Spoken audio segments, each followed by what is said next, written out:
Bom dia, bom dia, bom dia. Esse é o nosso Café com Coragem, trazendo para você mais um dia onde o nosso objetivo é fortalecer a nossa imunidade psicológica, emocional e o nosso corpo também, porque eles estão intimamente ligados e sempre um vai soprar sobre o outro e sempre um vai acrescentar sobre o outro, e isso vai nos fazer um ser completamente saudável. Então, bom dia para você e com muita alegria. Temos separado esta semana para falar justamente da questão da pós-pandemia, o preparo da igreja, o que virá depois da pandemia, o que pode surgir, e creio que é o que vai surgir também depois da pandemia. Então nós queremos aqui, neste Café com Coragem, nos fortalecer a cada manhã. Hoje nós vamos falar do surgimento do anticristo, porque é o que o mundo pede neste período de pós-pandemia. Na verdade, é isso que então vai surgir nesse tempo também. Por isso que, como igreja, os nossos olhos precisam estar sendo colocados a cada dia no Senhor, na força do poder dele.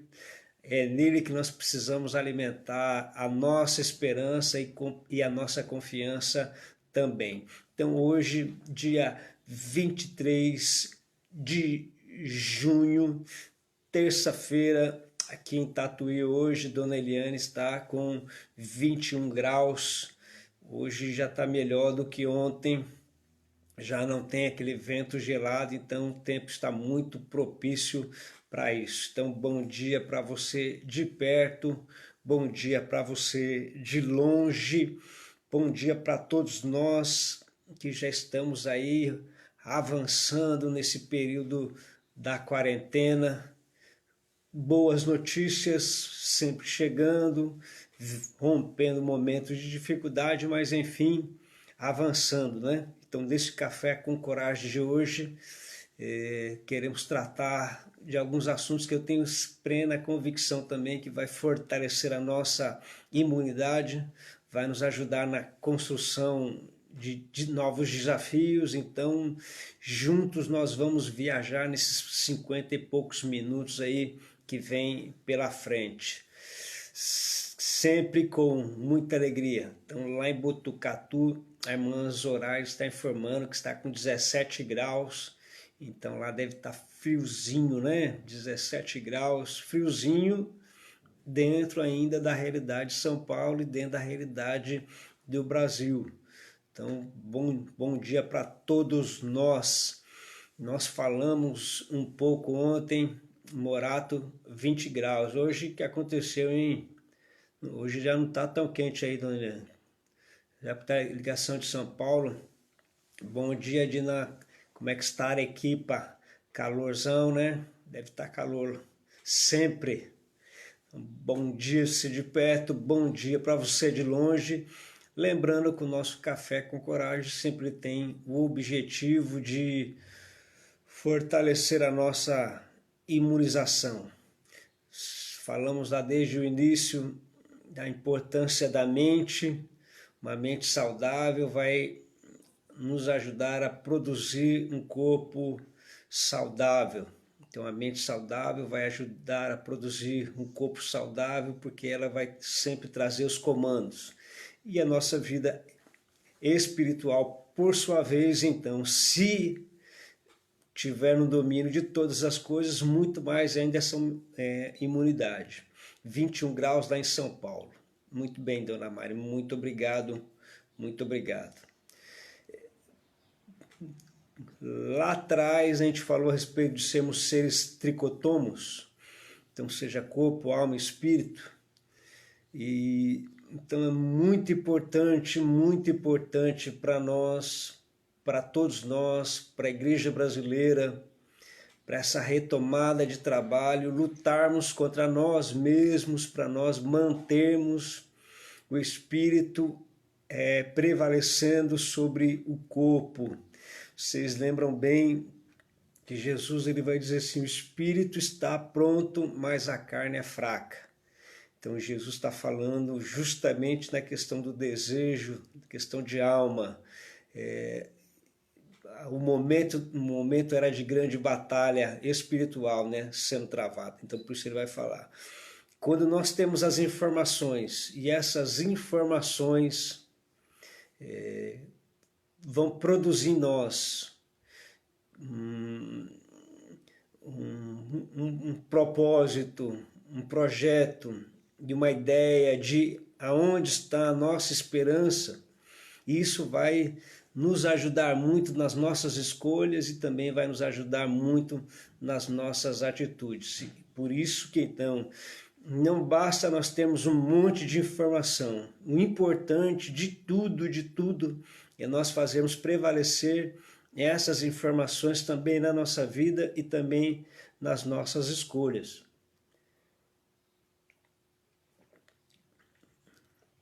Eu digo que a nossa geração é uma geração extremamente privilegiada. Por que a nossa geração é uma geração extremamente privilegiada? Porque muitos de nós, ou a maioria de nós temos muito mais do que uma Bíblia. Quantas Bíblias você tem na sua casa? Bom dia, Maurão, como é que está a temperatura em Angatuba? Quantas Bíblias você tem na sua casa, meu irmão? Já faz uma pesquisa aí.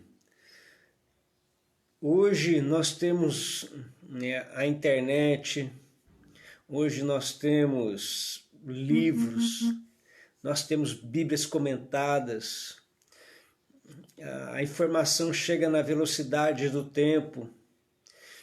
Quando a gente olha todo esse material que a gente tem, a gente fala assim, nossa geração é uma geração muito privilegiada.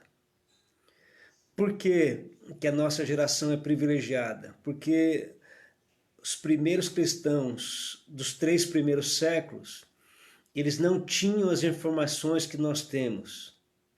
E a resposta deles frente àquelas 2 pandemias que nós falamos, foi uma igreja extremamente relevante.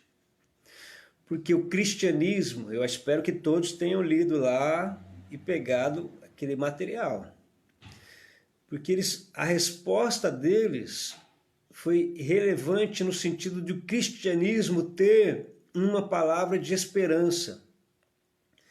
O cristianismo dos 3 primeiros séculos, quando enfrentaram as 2 primeiras pandemias, eles tiveram uma palavra de esperança, uma palavra de conforto e uma palavra que foi acrescentar na alma dos seus ouvintes. Por isso que o cristianismo de 6 milhões vai para 33 milhões, porque a palavra daqueles cristãos, dos primeiros cristãos, das 2 primeiras pandemias, dos 3 primeiros séculos, é uma palavra de esperança. Vou frisar bem, uma palavra de esperança. E essa palavra de esperança vem de encontro a um mundo sem esperança. Vem a uma geração que está vivendo um momento caótico e de morte. Por isso que ao olharmos a nossa realidade hoje é preocupante não pela pandemia. Eu quero que você entenda sempre bem. Pandemia preocupante mas eu estou falando numa questão nossa do cristianismo. O que me preocupa hoje é a gente observar cristãos que usam suas redes sociais e estão sempre dizendo para as pessoas, fiquem em casa, fiquem em casa, fiquem em casa, fiquem em casa. No sentido de fique em casa. Mas vendo alguns desses cristãos, a gente percebe que para ele é muito fácil falar fique em casa, porque ele tem uma fonte de renda, porque ele tem da onde tirar o recurso, porque tem alguém por trás que sustenta, ou porque é alguém que trabalha no Estado. Então é muito fácil eu falar como cristão para essas pessoas ficarem em casa, quando no dia do pagamento vai cair lá o meu sustento, o meu recurso. Então, o que falta nesses cristãos de hoje? Uma empatia no sentido de me colocar no lugar do outro, me colocar no lugar daquele que, de repente, ele não tem a janta, então ele tem que trabalhar durante o almoço e ele tem que sair de casa, tomando as devidas proporções, mas ele tem que correr atrás do pão de cada dia. Então, quando a gente olha isso, a gente percebe que a mensagem do cristianismo, que deveria ser uma, não é. A gente percebe, eu não vou entrar na questão política de uma coisa, mas eu quero só pontilhar, porque dos dois governos que está aí, eu votei nos dois, tanto federal quanto estadual, votei nos dois. A gente fiz a minha obrigação lá e votei nos dois. Mas nós estamos, graças a Deus aí, e eu não tenho, eu falo tranquilamente, que eu não tenho nem candidato de estimação nem nada, mas graças a Deus hoje nós podemos ver um sistema brasileiro que pelo menos está lutando em prol da família, contra o aborto, defendendo valores que muitos cristãos na sua rede social não defendem, mas pelo contrário, ficam atacando outros cristãos. Por exemplo, começo da pandemia, quantos aqui ouviram mensagem dizendo assim, os profetas no passado iam para profetizar, assim diz o Senhor, os dessa geração vão para as lives. Quantos ouviram? Antigamente os profetas antes iam para enfrentar a morte. Hoje os pastores vão ficar dentro de casa e estão indo para a internet. Quantos ouviram? Então, esses mesmos depois começaram a criticar quando falaram a respeito da volta, da abertura da igreja, irresponsáveis e tal. Então, são aquilo que Judas vai dizer, nuvens sem chuva. E dentro desse quadro, esse espírito que nós como igreja estamos lutando, como se nós fôssemos feitos para lutar uns contra os outros. Parece que tem muitos desses que estão sentindo falta de quando a gente ouvia nos noticiários a respeito do desvio de verba, corrupção, deputado A, deputado B, senador A, senador B e tal, ministro A, ministro B envolvido em escândalo. Parece que eles sentem saudade disso. Parece que eles sentem saudade da pessoa falando bem a respeito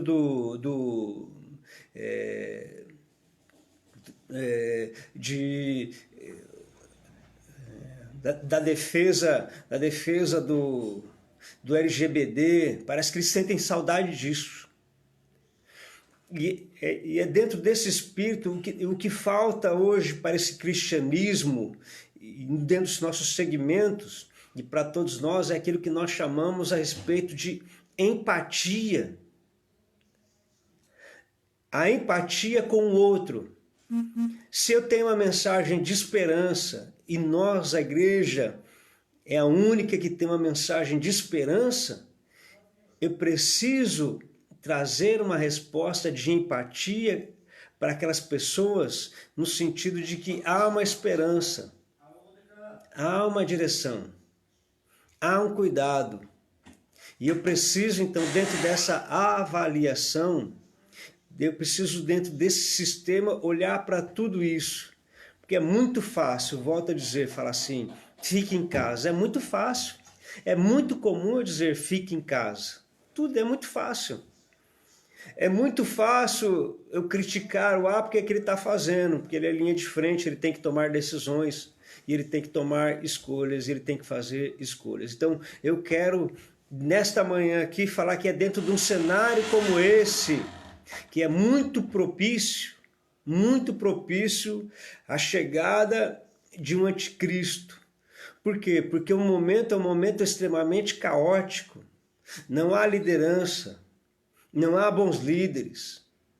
Muitos seguiram o sistema científico da OMS. E quando a gente olha hoje, a gente percebe que são pessoas que estão extremamente perdidas também dentro da sua realidade.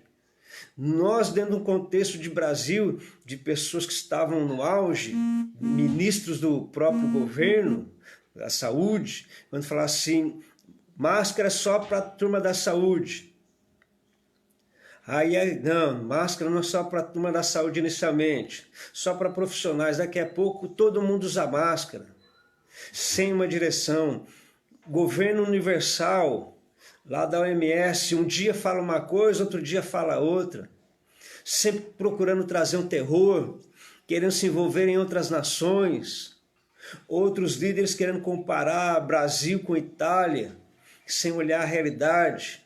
Enfim, quando a gente vai perceber todo um sistema onde faltam bons líderes, faltam pessoas que tenham uma palavra séria, uma palavra de serenidade.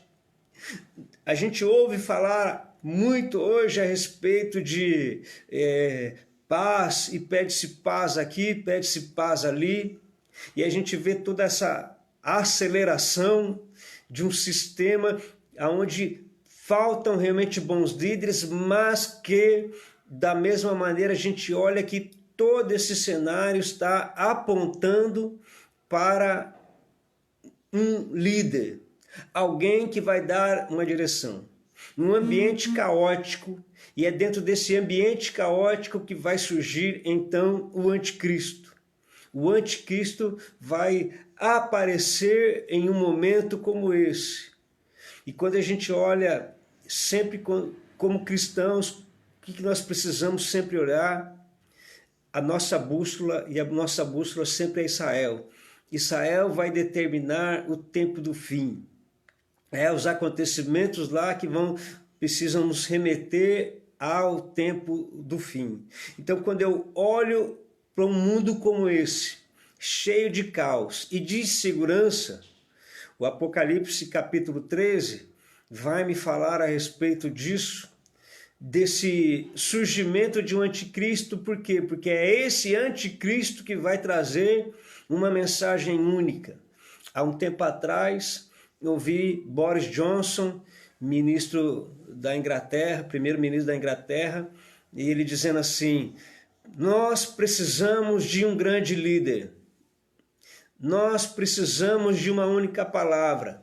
Hoje estão dizendo, nós precisamos de uma única moeda. E o surgimento de uma nova ordem mundial está a cada dia mais sendo fortalecido. Então, ou seja, existe todo um cenário e a preparação do anticristo. E esse cenário dessa preparação do anticristo a gente vê também dentro da cristandade, porque a Bíblia também me ensina que este momento vai vir quando houver a grande apostasia, quando diz a apostasia, sempre houve apostasia, sempre se desviaram da fé, sempre caminham para outro caminho, mas ele está falando a apostasia, mostrando, parece que uma singular, no sentido de um afastamento da palavra e um desvio da palavra. Mas nós vamos chegar lá, mas antes eu quero ler com você Apocalipse capítulo 13, versículo 1. Você pode deixar anotado aí, depois você pode pesquisar e ler todo o capítulo 13 de Apocalipse, quando vai dizer assim: vi emergir do mar uma besta que tinha 10 chifres e 7 cabeças, e sobre os chifres 10 diademas, e sobre as cabeças nome de blasfêmia. Esse Anticristo que surge no capítulo de número 3, onde diz que vi emergir do mar. Querido, então, de repente você não foi um grande estudante da Bíblia e de pesquisar e tal. A Bíblia, ela se explica por ela mesma. Eu quero que você entenda isso. A Bíblia se explica por ela mesma. Quando em Apocalipse 13 fala que ele viu emergir do mar uma besta, ele não está falando do mar água, porque o próprio Apocalipse capítulo 17,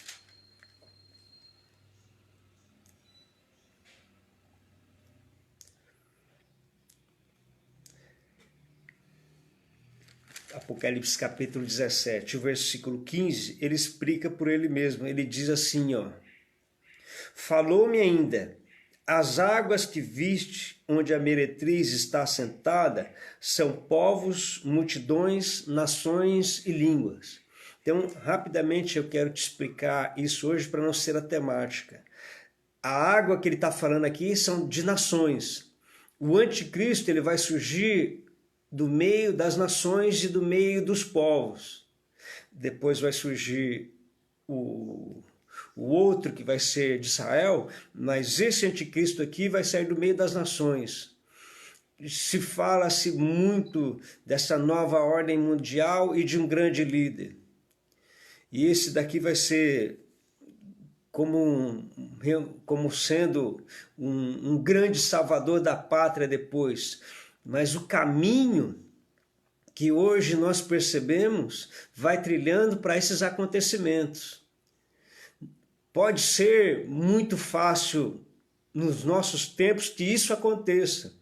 E por que que isso pode acontecer? Jesus fala de vários segmentos e tal, mas um deles também que é muito preocupante para nós, cristãos, nós estamos dentro dessa luta contra um sistema. Porque a luta que a gente vê aí, essa luta não é contra o Bolsonaro, essa luta não é contra o Trump, essa luta são contra valores dos quais a igreja defende. Valores qual? Família. Valores qual? Não ao aborto. Valores qual? Criança. Quando a gente vê essa briga toda, para mim aquele ministro também não era bom, mas quando a gente vê o pessoal em cima do ministro, por questão da educação, mas foi montado um sistema todo que, se você for pesquisar, na verdade é tudo para ficar na mão de pessoas que não têm compromisso nenhum com família. Para destruir aquilo vai tempo. Mas enfim, a grande luta não é com... E eu não antes de qualquer um que vai assistir depois isso, querido, olha, para mim, se errar vai ter que pagar tanto quanto, se o filho errou vai ter que pagar tanto quanto, cada um tem que dar conta de si.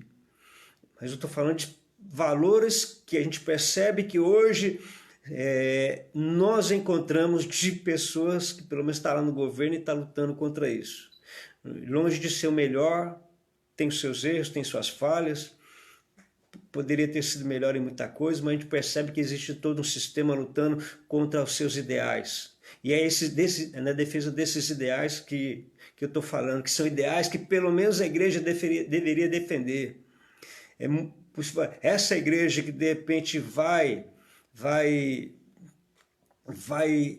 para esse embate é diferente daquela igreja dos 3 primeiros séculos, quando eles foram respostas para uma sociedade sem esperança. Então, quando eu vou para a minha rede social para me falar mal do pastor A, do pastor B, da igreja B, quando eu vou para meter pau nos pastores, sendo cristão, ou quando eu vou para falar mal daquele posicionamento daquela pessoa, para aquele outro, eu não estou tendo uma mensagem de esperança. E eu não estou tendo a empatia de saber que eu posso ser arrebatado, ou eu posso ser tirado dessa terra aqui, mas a minha mensagem de esperança, ela precisa ser diária a cada dia, dizendo, querido, só existe um caminho para mim e um caminho para você. E esse caminho se chama Jesus Cristo. Ele veio, ele morreu no nosso lugar, ao terceiro dia ele vai ressuscitar. Aí então eu tenho uma palavra de esperança. Aí eu tenho uma palavra de esperança.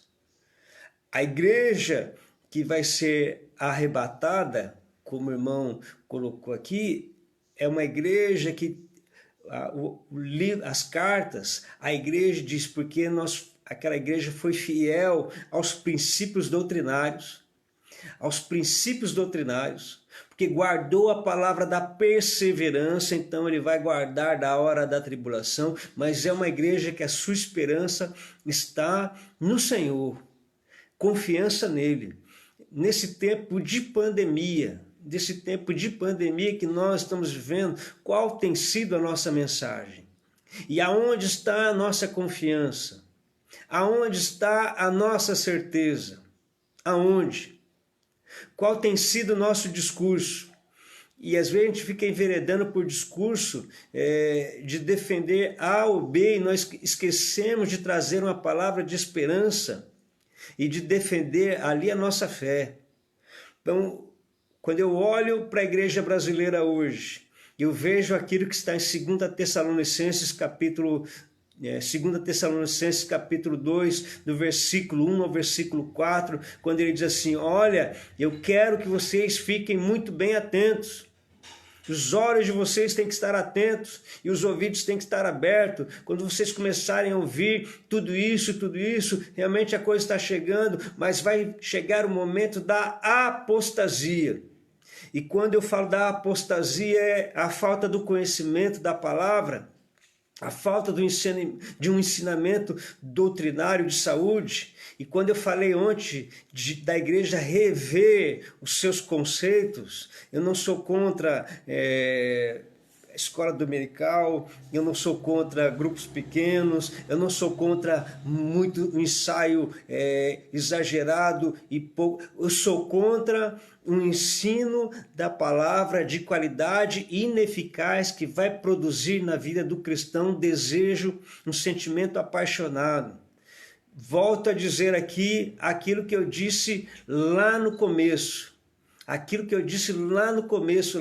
Queridos, como que é a frequência dos cultos de oração? Como que é a frequência dos cultos de oração, dos estudos de oração dentro da comunidade onde você está, das igrejas de uma maneira geral? Como que é a frequência do lugar onde há os estudos da palavra? Como é a frequência da escola dominical que tinha um objetivo, eu disse 2, primeiro de evangelismo e depois de edificar a vida do cristão. Hoje a gente vai encontrar, antes da pandemia, depois da pandemia eu sei que não vai ter mais, mas cristãos dentro da igreja, na hora do culto, olhando em celular, e não estava olhando na Bíblia online. Com certeza não, está olhando outra coisa, porque gasta esse tempo ali quando o pastor está pregando, ele está olhando na Bíblia ainda, não é o que o pastor está pregando. Essa é uma realidade, mas mesmo, então, ou seja, essa apostasia está chegando no nosso tempo porque não há uma motivação da cristandade. E daí você fala assim: ai, pastor, estou ouvindo aí, eu não sou cristão, mas o negócio está feio, então é melhor aqui fora. Piorou, meu amigo, piorou. Todo o cenário vai ser enredado ou levado justamente ao caos. E você está dentro desse caos. E a palavra de esperança precisa brotar dentro de cada um de nós. Então, como cristãos, dentro do momento que nós estamos vivendo hoje, nós precisamos resgatar a nossa confiança. Aonde está a nossa confiança? Confiança que Jó expressou lá quando ele diz assim: eu bem sei que o meu Redentor vive, e em breve eu sei que ele vai se levantar para poder advogar a minha causa. E é dentro dessa arca é que eu vou alimentar mais ainda a minha confiança, porque é na congregação dos justos que ali o Senhor ordena a sua bênção, a vida para sempre, a vida e a saúde ali para sempre. Autoridades perdidas. sistemas falidos. E essa igreja que não gostava de ler a Bíblia, que não gostava de gastar tempo e que vivia, eu quero citar até um exemplo para você, de uma grande nação que até meados dos anos 80 era uma nação cristã. Um grande país, na verdade era um grande país cristão, coisa de 90% mais ou menos, 90% mais ou menos eles eram cristãos. E quando os muçulmanos começam a chegar ali, eles então, o pessoal está chegando para ajudar, mas a mensagem que estava em auge naquele tempo, que estava varrendo a Europa e parte da Ásia, era da teologia da prosperidade. E os cristãos estavam justamente envolvidos nesse espírito de 2 Timóteo, capítulo 3, um espírito de egoísmo, que eles nem perceberam aquilo. Eles nem perceberam. Vamos embora. Não, Deus vai nos abençoar, temos comida, temos não sei o que e tal e coisa, e vão embora. E eles não estão preocupados com nada, nada. Aí de repente os muçulmanos entram para a política, aí de repente para outra, e de repente um muçulmano bonzinho, bacana, é candidato para ser o presidente. E aí eles vão então, e aí, não, deixa esse cara mesmo, ele é bacana mesmo, o importante é nós estarmos prosperando, Deus nos abençoa mesmo, e tudo que a gente vê aí nesse evangelho é aquilo que eles viram também, e de repente aí, quando eles perceberam, o muçulmano ganhou as eleições, já tinha uma boa parte do parlamento, e com aquilo eles estabeleceram a lei islâmica. E quando veio a lei islâmica, aí houve uma grande perseguição à igreja. E porque eles não conheciam tanto a palavra, que estavam apenas olhando para essas estruturas humanas, eles acabaram sucumbindo, eles acabaram perdendo.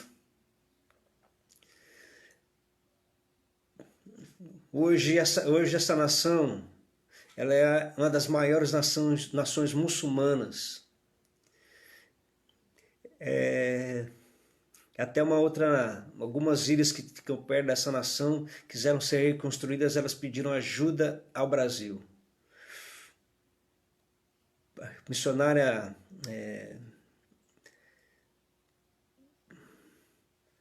uma missionária pequena, ela nasceu lá, ela é bem baixinha, tem 1,30 m mais ou menos, não vou lembrar depois o nome dela, mas ela viu um sofrimento de uma grande perseguição aos poucos dos cristãos que ficaram lá, porque os olhos deles estavam naquilo que o sistema estava dando e a esperança deles estava no carro, na casa, na situação financeira e bancária. Eles não queriam a palavra, eles queriam dinheiro. Eles faltavam aos cultos, às reuniões de ensino, às orações, porque eles queriam ficar ricos. Eles queriam melhorar a sua vida. Nós temos uma grande luta. Esse sistema que está aí, qualquer um que for entrar, que eles estão até discutindo em relação a isso, qualquer um que for entrar como ministro da educação, o sistema foi extremamente fechado para que lá em cima não houvesse influência em estados e municípios. Então, serão trabalhos de anos de perseverança para destruir tudo isso. Hoje, a preocupação das igrejas também, porque os estudos, esses ensinos para essas crianças também, volto a dizer, o sistema que às vezes está dentro da igreja também é um sistema muito complicado, porque os professores também não podem exercer muita autoridade sobre as crianças.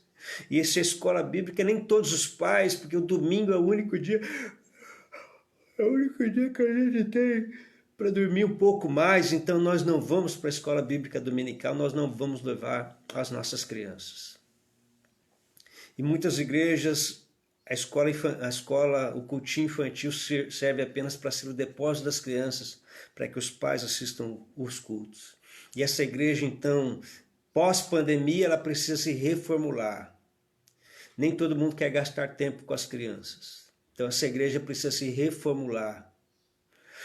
E aí, quando a gente olha para esse sistema que a gente vê hoje, a pandemia vem mostrar a falibilidade do homem e vem nos mostrar a soberania de um Deus, que os acontecimentos mostram somente aquilo que a palavra está dizendo. Eu acho que nós precisamos brigar mais pelos valores que hoje os grandes poderes estão lutando contra do que a gente falar dos políticos. Mas eu preciso olhar para aqueles que estão defendendo a família, o aborto, os valores. Eu preciso olhar para tudo isso. Os meus ouvidos precisam estar abertos. Se fala a favor do aborto, tem alguma coisa contra a igreja. Se fala contra a família, de casamento misto, tem alguma coisa contra a igreja. Esse cara nunca pode ser um bom governante, porque por trás disso existe um pensamento mau. Por isso que a gente precisa de discernimento, muito discernimento.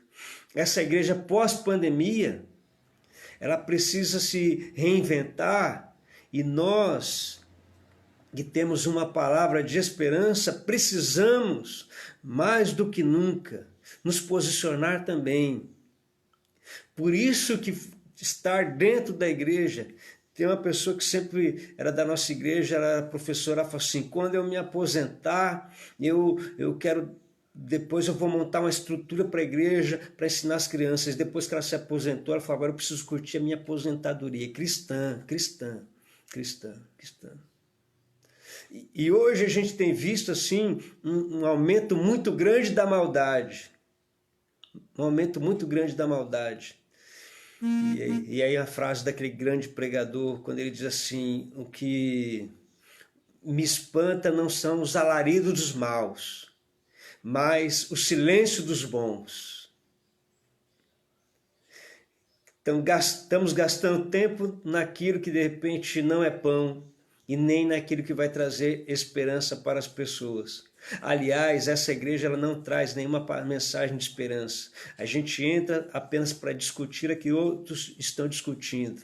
A gente acaba sendo enveredado por tudo isso. Entramos dentro de uma realidade que não deveria ser a nossa. E nós vamos gastar tempos preciosos. Nós vamos gastar tempos preciosos. Aliás, que ele tem uma série que eu acho que é muito interessante, de um aplicativo, Chehose, C-H-O-S-E, que conta a vida de Jesus. É um aplicativo que você baixa, uma das coisas lindas de se ver. Eles conseguem preencher algumas lacunas, vale a pena você... São séries que vale a pena. Agora, quando eu falei ontem de sistemas ineficazes, eu vou perceber muitos tão ocupados com as novelas e com séries de Netflix que não vão acrescentar, e muito poucos com uma meditação e uma leitura da palavra, e buscar de pessoas idôneas, mensagens realmente idôneas, que podem edificar a sua vida. E aí, essa igreja me preocupa, mas ainda acredito, que Deus ainda dentro da sua soberania, está tentando desfazer tudo isso para nos levar ao particular e para nos trazer de volta para a palavra, para que essa apostasia que dentro da igreja a gente percebeu e que a gente está vivendo hoje, que essa apostasia, e quando eu falo apostasia, eu digo no sentido de que muitas pessoas desanimaram na fé, porque por falta de conhecimento na palavra, porque se conhecessem a palavra, saberia que o trigo e o joio vão crescer junto. Se conhecessem a palavra, saberiam que falsos cristos e falsos mestres também estariam em nosso meio. Então isso não seria motivo para desanimar a fé, isso não seria motivo para não dar sequência à sua vida espiritual. Então o que está faltando, meus queridos irmãos? É conhecimento da palavra. Paulo, quando está na sua despedida, que não era despedida, era uma despedida da parte dele, mas não era despedida, que depois ele voltaria a Éfeso, ele fala assim: eu estou falando que no meio de vocês depois vão entrar lobos vorazes, homens que vão estar apaixonados pelo dinheiro, que não tem preocupação com o rebanho. Se eu conheço esse texto aí, eu vou olhar e enxergar toda essa realidade como algo que a palavra está dizendo, mas os meus olhos estarão voltados em Jesus e a minha esperança está voltada no Senhor. O mundo onde não há esperança, a igreja precisa ter essa mensagem de esperança e a igreja precisa ser essa esperança. E aí quando eu olho aquelas duas pandemias que eu mandei para vocês, dos 3 primeiros séculos, a igreja foi a resposta para a necessidade de uma sociedade extremamente carente. A mensagem da igreja era uma mensagem que Jesus era o caminho, a verdade, a vida, que ele morreu e que ele retornaria. Então havia uma esperança, e por isso que de 6 milhões eles vão chegar a 33 milhões, porque a esperança daqueles cristãos era em Jesus. Eles não tinham medo de morrer, porque eles sabiam, eles tinham convicções de onde eles iriam depois daquela morte, depois daquele momento. E a gente vive uma geração onde o Espírito Santo quer fortalecer a igreja, quer fortalecer a minha vida e fortalecer a sua vida para essa esperança ser resgatada e o medo ser retirado dentro de cada um de nós e a esperança ser plantada dentro da nossa alma. E a gente precisa voltar para a palavra, e essa palavra é que vai nos trazer essa garantia. Escrevi uma frase ontem à noite, entrando à madrugada e meditando o dia, disso, que eu queria que você escrevesse essa frase e guardasse na tábua do teu coração. Piores dias do mundo, melhores dias da igreja. Piores dias do mundo, melhores dias da igreja. Piores dias do mundo, melhores dias da igreja. Por quê? Porque a igreja tem uma palavra de esperança. Volto a falar de um irmão muito querido, que era da nossa igreja, um senhor, e ele falava assim: pastor, Deus falou que eu não vou morrer, porque eu vou ser da geração do arrebatamento. Eu falei: é mesmo? Ele falou assim: e quantas pessoas ao longo da sua jornada cristã o senhor ganhou para Jesus? Ele falou: pastor, nenhum. Eu falei: então você está contribuindo muito para que o arrebatamento aconteça. É esses cristãos, e essa igreja, e é esse contexto que nós estamos vivendo. Não é o teu caso, mas estou falando do meu caso. Eu estou falando de outros que não estão nos assistindo aqui. Existem pessoas que passam o ano inteiro e elas não conseguem levar uma pessoa para Jesus. São cristãos de boa qualidade. São, não julgando ninguém, mas o Evangelho de João capítulo 15 diz que nós vamos conhecer a árvore pelos seus frutos. Eu não estou falando no sentido de que eu não levei, eu estou no sentido do conformismo, de não passar um ano e eu não levar Jesus para ninguém.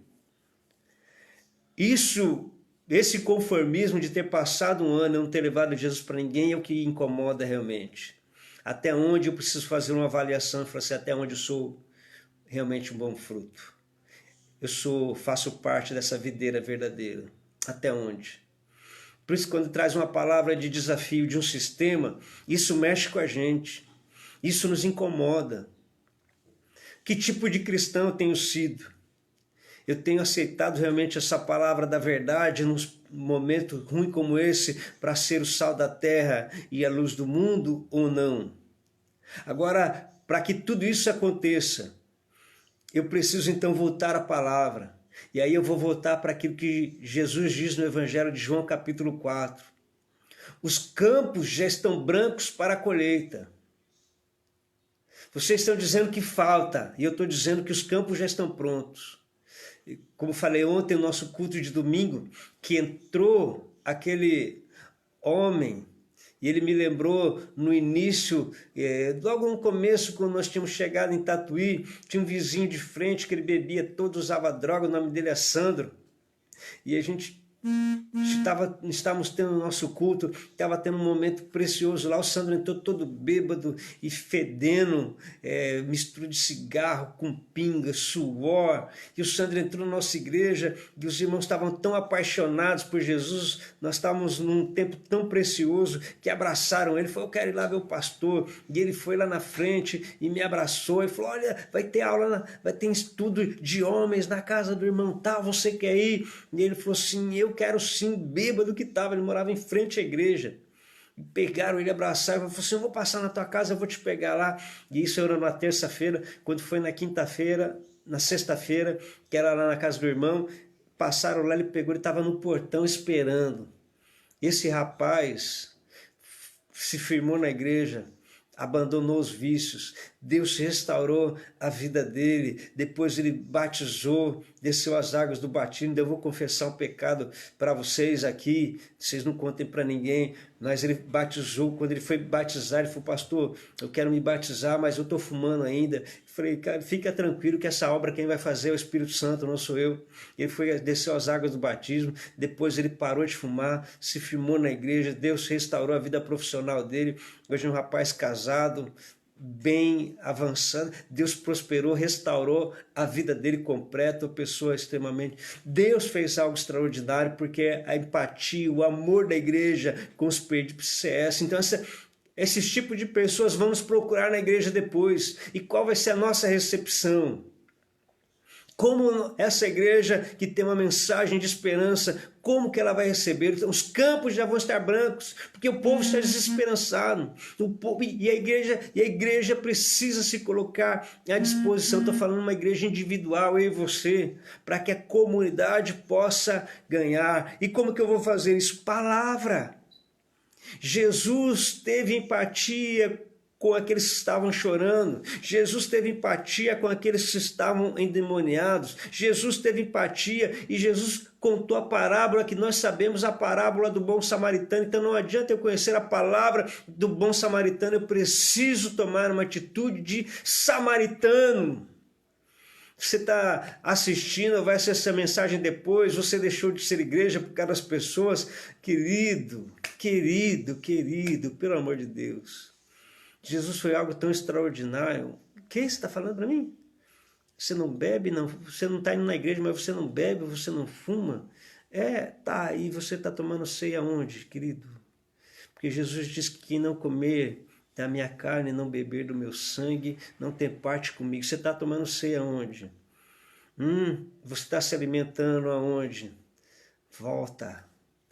Ei, tem uma palavra, apesar desse cenário caótico, aí existe alguém que está governando num alto e sublime trono. Leia Isaías capítulo 6.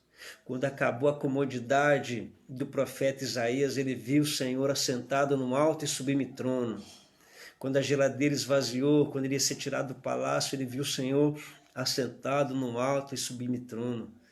Café com coragem.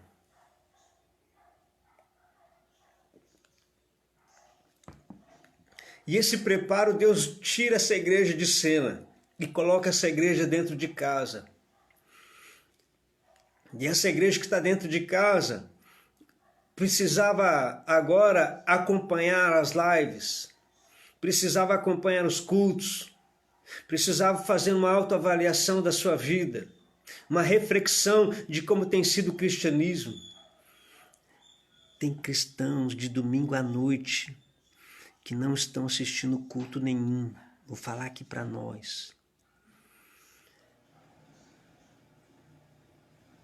Aquele horário para ele serve para outra coisa, menos para um culto.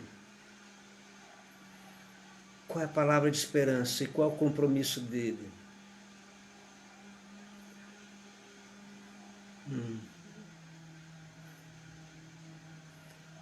Mas pode ser que seja melhor, mas só voltar à normalidade com as mesmas práticas não valorizando o estudo, não valorizando a escola bíblica, não valorizando a reunião, as práticas serão as mesmas. Quais serão os níveis de conquista? Então eu preciso fazer uma autoavaliação. E nós, como igreja, fazer essa autoavaliação. E eu quero que você faça a autoavaliação da sua vida, meu irmão, porque de repente você um dia frequentou a igreja e parou, desanimou pelas pessoas e pelas circunstâncias, e você não está em lugar nenhum, e você só não bebe e não fuma como se isso fosse alguma virtude. Quem falou que o homem fez Deus para... Quem falou que Deus fez o homem para fumar e beber? Quem? Eu queria falar. Uma igreja perto de nós aqui. Outro dia eu entrei na live deles lá. É uma igreja que aparentemente tem 3, 4 mil pessoas. Cris, eu vou repetir aqui. É uma igreja que aparentemente tem 3 a 4 mil pessoas. Eu entrei na live para ouvir a mensagem do pastor. Sabe quantas pessoas tinham conectadas? 198 pessoas. 198 pessoas. O que você acha? O que você acha? Nem 10%. Aonde estavam os outros? Que tipo de reunião? Que programação eles estavam fazendo? A igreja precisa refazer. Você precisa repensar o teu cristianismo. Você está afastado, você precisa repensar a tua vida. Porque nós estamos vivendo um momento de caos propício para o anticristo chegar. E outra coisa também, para a gente pontuar bem, naquela parábola das 10 virgens, quantas estavam dormindo? Na parábola das 10 virgens, quantas estavam dormindo? Pensa aí, lembra do texto?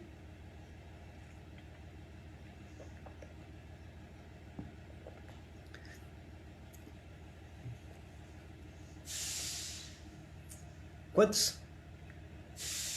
10? 5? O texto diz que as 10 estavam dormindo. 5 tinham um pouquinho de óleo, mas as outras 5. E o texto diz que todas elas eram virgens, ou seja, todas elas eram noivas. Teve 5 que caprichou um pouco mais, mas teve 5 que não. E as 5 que não caprichou tanto não foram arrebatadas. Não entraram para a casa do noivo. As outras 5 que estavam mais ou menos. E isso se chama apostasia. Afastamento da palavra, afastamento doutrinário, afastamento da presença do culto. Então, essa avaliação é muito importante. Cristãos cheios de novela, cristãos cheios de Netflix, cristãos cheios de tantos outros programas que vão voltar, a coisa vai continuar da mesma maneira. Uma autoavaliação.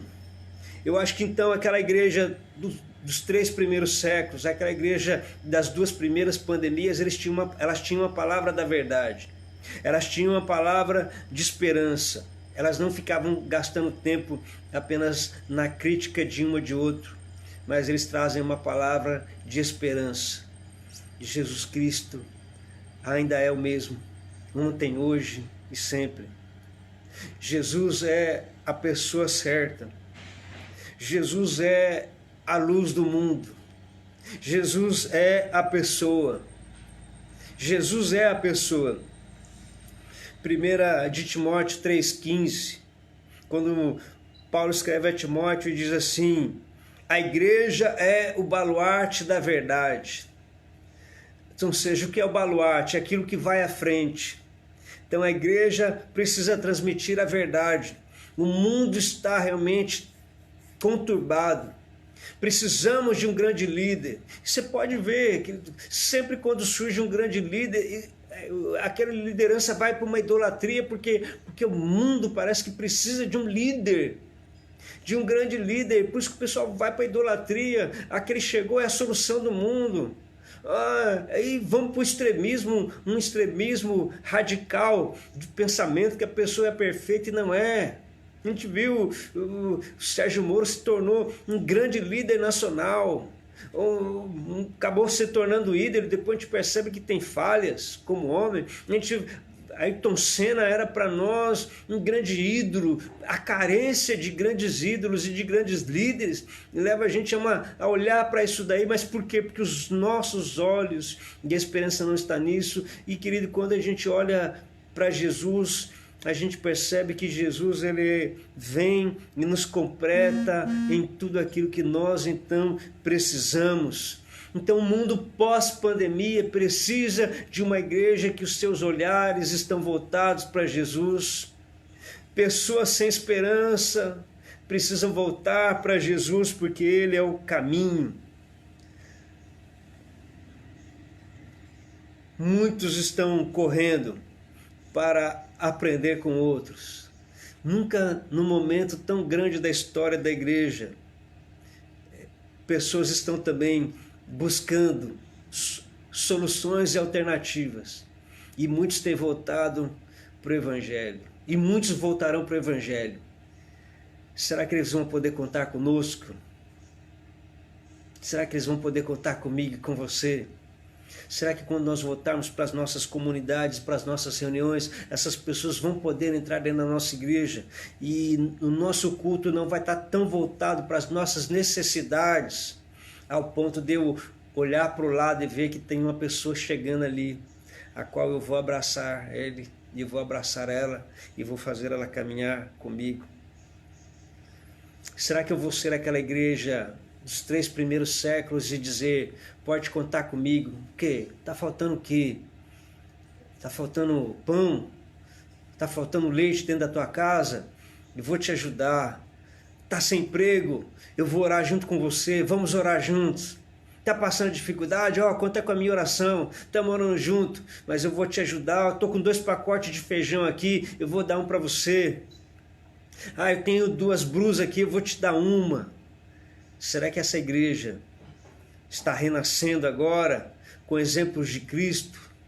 Aliás, a igreja de Antioquia, foram lá que eles receberam os nomes de cristão, e a palavra cristão quer dizer pequenos cristos, pessoas iguais a Cristo, ou seja, pessoas que socorrem os necessitados, que vão de encontro aos perdidos, pessoas que não acusam, mas que pelo contrário, pessoas que ajudam, pessoas que não levam à morte, mas pelo contrário, pessoas que trazem vida. Essa igreja que venceu aquela pandemia, que a igreja de 6 milhões passa a 33 milhões, por volta do ano 300 depois de Cristo. Depois de enfrentarem 2 pandemias, eles se tornaram melhores. Piores momentos de Deus, piores momentos do mundo, melhores momentos de Deus e melhores momentos da igreja. Essa pandemia está me fazendo uma pessoa melhor. Essa pandemia está me fortalecendo. Essa pandemia está fazendo me reavaliar o meu cristianismo, a minha vida cristã, a minha vida de igreja. E quando eu sair dessa pandemia e voltar para esse suposto normal, eu serei uma pessoa melhor, ao ponto das pessoas olharem para mim e falarem, mudou e mudou muito, não tinha tanto compromisso, agora tem. Olha, parece que não levava tão a sério, mas agora está se tornando um referencial. Não ajudava antes, mas agora está ajudando. Essa igreja que o Senhor está trabalhando. Igual do profeta Isaías, quando ele fala assim, quando de repente vem um juízo sobre o povo, esse juízo se volta para Deus, ao ponto deles olharem e perceberem que a manifestação da glória de Deus está em todos os lugares. Por isso que o juízo de Deus, às vezes, ele é pedagógico. E quando a gente olha essa realidade, ok. Eu quero concluir esse nosso pensamento hoje com aquilo que está em 2 Timóteo, capítulo 1, versículo 7. 2 de Timóteo, capítulo 1, versículo 7, para nós orarmos aqui nesta manhã. A igreja que vai ser arrebatada não é aquela que está dormindo, não é aquela que está olhando para a palavra, mas é aquela que está dentro dessa palavra, ou aquela que está vivendo a expectativa dessa palavra. ou esta, que caprichosamente e maravilhosamente tem a palavra como uma bússola para a sua vida. Então, 2 Timóteo capítulo 1, versículo 7, coisa linda, quando Timóteo fala assim, porque Deus não nos tem dado espírito de covardia, mas de poder, de amor e de moderação. Deus não nos tem dado espírito de covardia, mas de poder, de amor e de moderação. Eu vi alguns líderes, alguns cristãos criticando porque a igreja ia abrir e era irresponsabilidade num momento como esse. E esses são os mesmos que criticaram quando a igreja foi fechada e os pastores decidiram fechar, obedecendo o decreto estadual. E quando eu vou olhar para um texto de 2 Timóteo, e eu nem vou procurar ficar respondendo isso, porque tem coisa que eu preciso olhar para a palavra de Deus e ver que esse texto está dizendo assim, que o Senhor não nos tem dado espírito de covardia. Esse mesmo texto diz que Ele tem me dado espírito de poder, de amor e de moderação.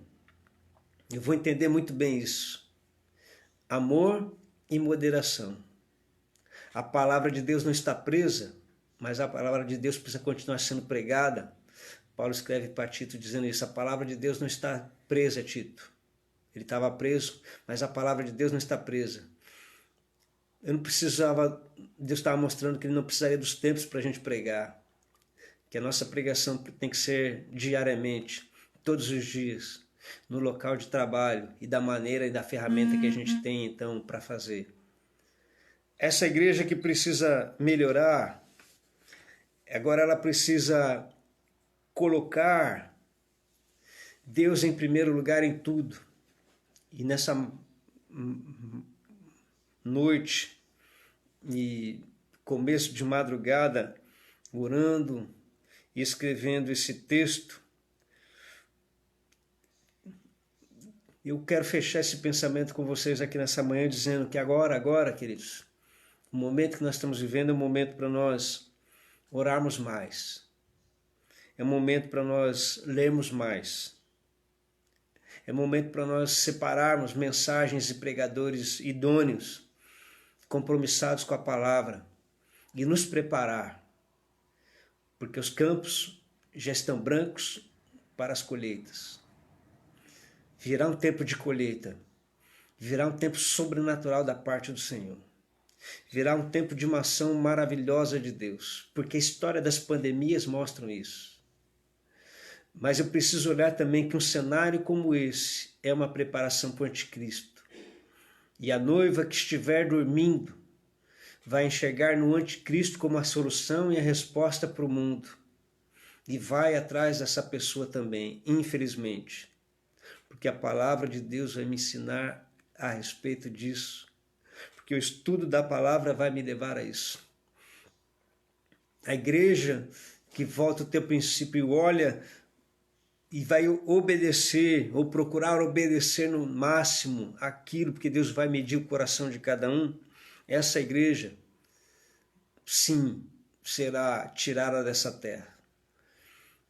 Mas muitos ficarão e não mais terão a sua oportunidade, porque deram ouvido ao anticristo.